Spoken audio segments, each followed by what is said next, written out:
the program that really helped me like solidify that I wanted to come here, which was iRise, which was a black program where they had students come for a day and spend overnight with a freshman, and they really take you to their classes and you get to actually see the college experience. I would say that was probably the event that really set in stone the fact that I was gonna come here, just because it eliminated the fear that I had coming here, like, oh, it's gonna be this huge adjustment, people are gonna be like so different and so much more mature than me, and it really showed me that everybody's the same, we're all the same age, we're all still learning. So it gave me a more personal connection with everybody else. I was a comparative cultures major.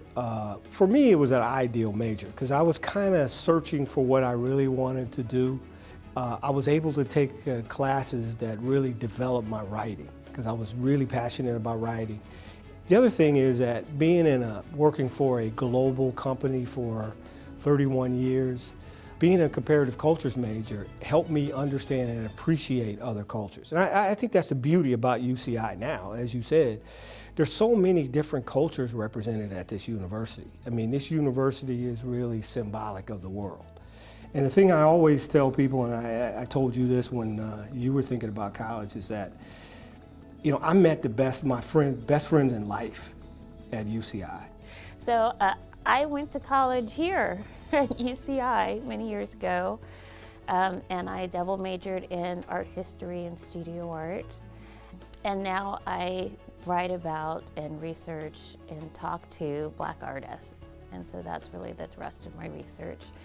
And one of the things that happened as an art history student at UCI and in studio art is I was the only Black major in either department. So I became more and more conscious of issues of race and gender and sexuality, and realized that there wasn't very much written about African American artists. And so that sort of sent me in my direction to try to fill in that gap. My experience here at UCI was probably life-altering in the sense that I developed relationships or friendships that have followed me now until my late 50s. I also feel like I learned a tremendous amount. You know, the classes were just very interesting. I mentioned the introduction to the study of law, certainly the psychology classes. It just taught me how to think, how to learn, which I'm not sure I got that growing up. Necessarily. A university, I think, challenges you, opens your mind, encourages you to lead, encourages you to ask more and more questions, to not accept the status quo. And, you know, back then, the surrounding area of Orange County was thought to be very conservative in thought, but the campus itself was very liberal in thought. So it was definitely an enlightening experience, and quite frankly, my fondest memories are the relationships that I developed and still have to this day with people in this campus. I personally have always loved helping people. It's taken me a long time, and to learn that's what I enjoy the most. And so, and the fact that for some reason computers come easily to me. Yeah, you're lucky there. I'm lucky that I get to just help people with something that I already get anyways. And so UCI has provided me, I guess, that opportunity to just keep doing that. I mean, the nature of our business is perpetual learning. Right, so, right.